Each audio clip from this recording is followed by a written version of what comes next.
سورہ بقرہ کے اندر ایک آیت کے تحت انہوں نے دو واقعات کو ذکر کیا ہے، آپ کو سناتا ہوں۔ لکھا ہے کہ مشرکین مکہ، کیا مشرکین مکہ، جہاں پر ان کی بے شمار خامیاں تھی وہاں کچھ خوبیاں بھی تھی۔ خوبی کیا ہے؟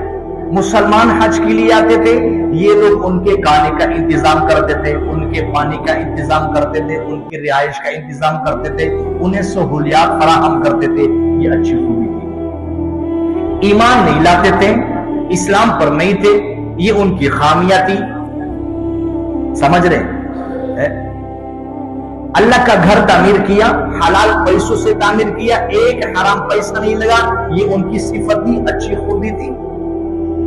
لیکن وہ ایک ایسا وقت آیا کہ وہ مسلمانوں سے کہنے لگے کہ بھائی دیکھو، اگر اللہ نے نماز پر، حج پر، عمرے پر، قربانی پر تمہیں بخشنا ہوا تو اچھے اچھے کام ہم نے بھی کیا ہے، اللہ کا گھر تعمیر کیا ہے، آپ کے لیے کھانے کا بندوبست ہے، پینے کا انتظام ہے، آپ کے رہن سہن کا بندوبست کر رہے ہیں، اگر ان کاموں پر تمہیں بخشا جائے گا تو ان کاموں پر ہمیں بھی بخش دیا جائے گا۔ اللہ پاک نے رد فرمائے گا نہیں، تم نے کیا سمجھ رکھا ہے اس آدمی کے بارے میں جس نے ایمان لایا ہے، اللہ کو ایک مانا ہے، قیامت آخرت پر مرنے پر ایمان لایا ہے، آپ کے عمل ان کے مقابلے میں ہو سکتے ہیں؟ نہیں ہو سکتا ہے، نہیں ہو سکتا۔ اس واقعے کو ذکر کیا ہے۔ اور دوسری طرف بنی اسرائیل کا ایک فاحشہ عورت تھی، لیکن وقت کے نبی پر ایمان رکھتی تھی، گناہگار تھی، فاحشہ تھی، مجبوری کے تحت اپنی جسم کو فروخت کرتی تھی، بیچتی تھی۔ ایک دفعہ راستے سے گزر رہی تھی، ایک کتے کو دیکھا پیاسا بلبلاتا ہوا، تو یہ خاتون گئی، اپنے دوپٹے کو اتارا، جوتے کو اس کے ساتھ باندھ لیا، کنویں میں لٹکا لیا، وہاں سے پانی نکالا، اس کتے کو پلا لیا، وہ کتا اٹھ کے چلا گیا اور بھاگ گیا۔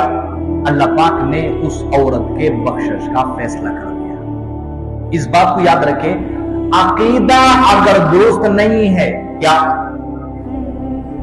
عقیدہ اگر درست نہیں ہے حاجیوں کو پانی پلا کر کے جائے گا جہنم میں، عقیدہ اگر درست ہے کتے کو پانی پلا کر کے اللہ پاک جنت کا وارث بنا دے گا۔ عقیدہ درست نہیں ہے، کرتے رہو سجدے، پڑھتے رہو تسبیحات، کرتے رہو آج عمرے، عقیدہ جو درست نہیں ہے۔ ایک آدمی حج پہ حج کر رہے ہیں، عمرے پہ عمرے کر رہے ہیں، تبلیغ پہ تبلیغ کر رہے ہیں، لیکن نبی علیہ السلام کی رسالت کو، ختم نبوت کو نہیں مانتے ہیں، یہ سب کچھ قبول ہوگا؟ کاٹتا رہے اللہ کے گھر کے چکر۔